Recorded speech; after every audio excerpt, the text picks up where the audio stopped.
And we're back with AP as we see it, and we were discussing the future of the SEC football programs. We would like to thank our sponsors before we get started and continue our discussion.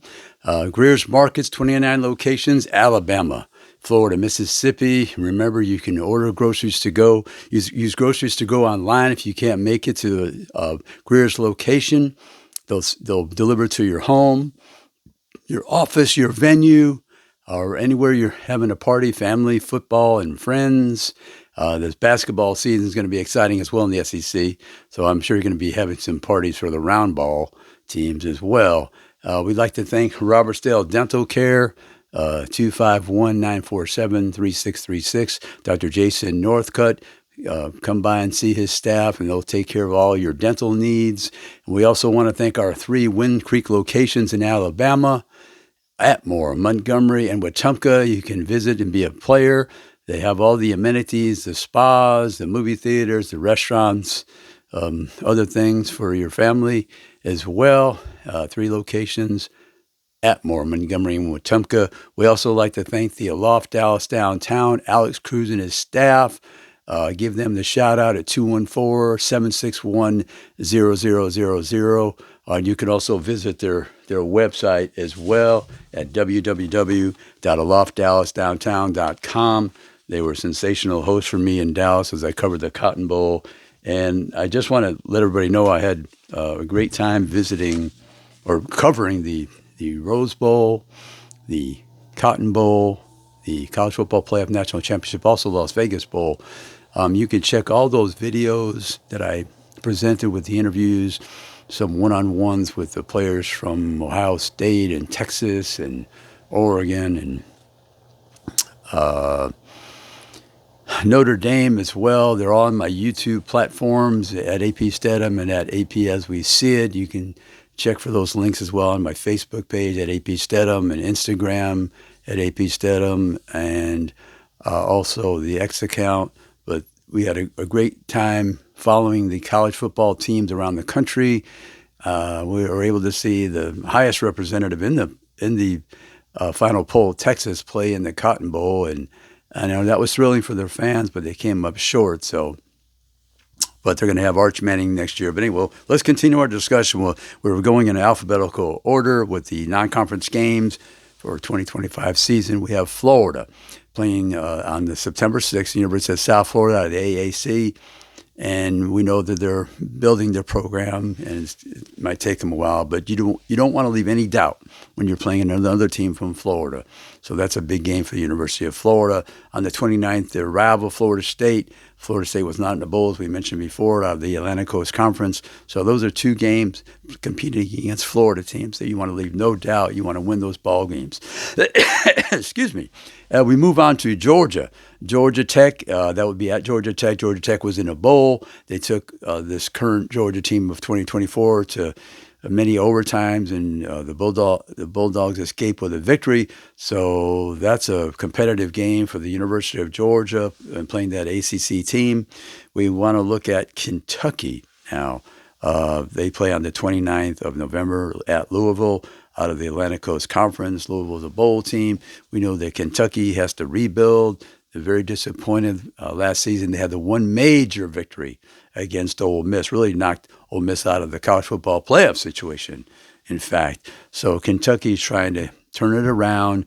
Coach Stoops usually does a great job, but he couldn't get his offense to perform and produce consistently. They had that one game they scored the 20 points in Oxford. I covered that game, but Kentucky's got to have a big turnaround offensively because in this day and age, you rely on your defense.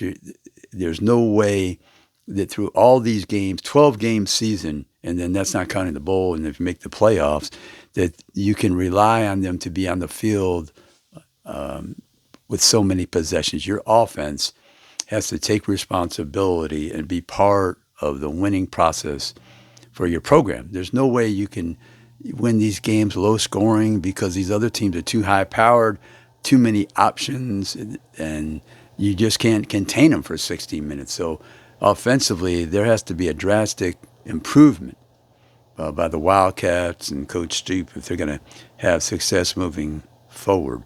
Let's look at LSU. They play at Clemson out of the Atlantic Coast Conference. We know Clemson was a college football playoff team, so that'll be a tough test for them. LSU, I'll just say this about the Tigers. Garrett Nussmeier, good quarterback, very good quarterback, I think.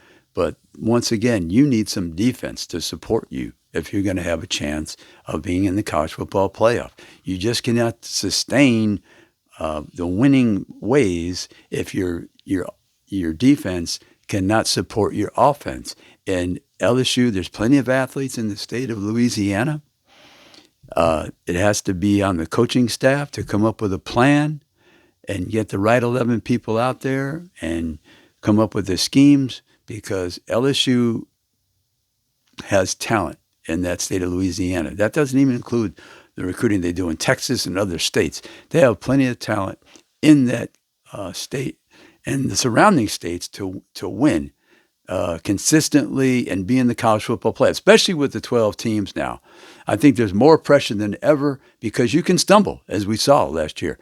And the two teams I keep bringing up are Alabama and Ole Miss. They stumbled twice, and they had a chance 2 weeks before the season ended to defeat Florida for Ole Miss and Alabama to defeat Oklahoma, and they couldn't get it done. But with this 12-team college football playoff, you have so many opportunities to qualify. And this is one place where LSU can make a name for themselves in the eyes of the College Football Playoff Selection Committee by beating the Tigers of Clemson, because Dabo Swinney, he'll have a good team. He always has an outstanding roster, and he's able to recruit across the country, one of the few teams that gets players to be a part of his Atlantic Coast Conference team. So LSU, they need to win that game, really, to get off on a good start. And it's going to start with that defense, because I think offensively they'll do very well with Garrett Nussmeier as the quarterback and the surrounding talent. So anyhow, let's move on to the next team. We have Ole Miss. Now, Ole Miss, as I said, is a team, missed the playoffs, can't lose to Kentucky.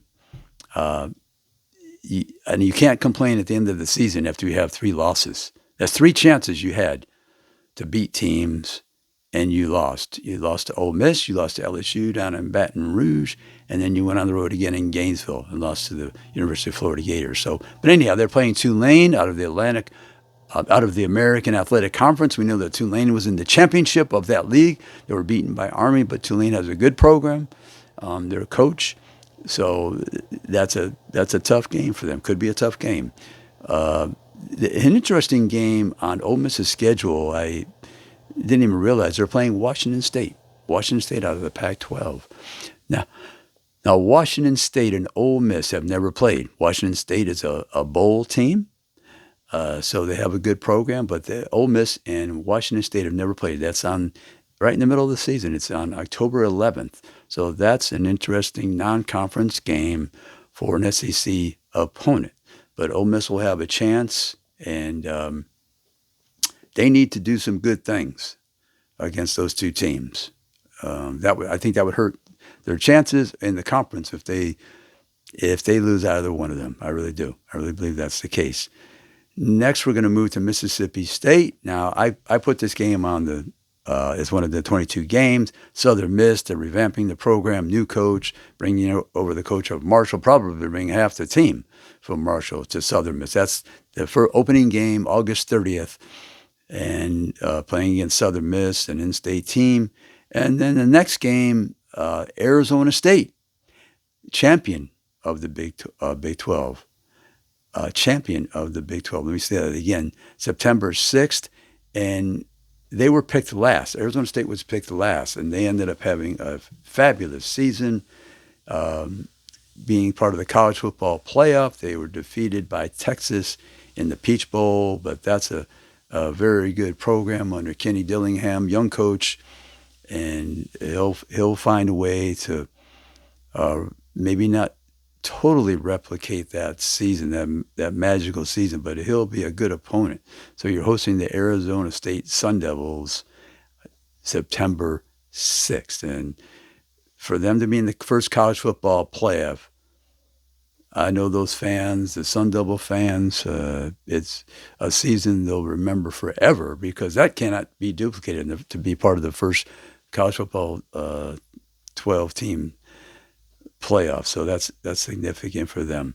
But we're going to continue our discussion. We have some more teams in the conference, and we have to discuss their non-conference games, and because that's the future of the SEC. Can you win and be successful with those non-conference games? We know it's so important. It's part of the fabric of your resume when the College Football Playoff Selection Committee is reviewing you and evaluating your chances. So we'll be right back after these messages with AP as we see it.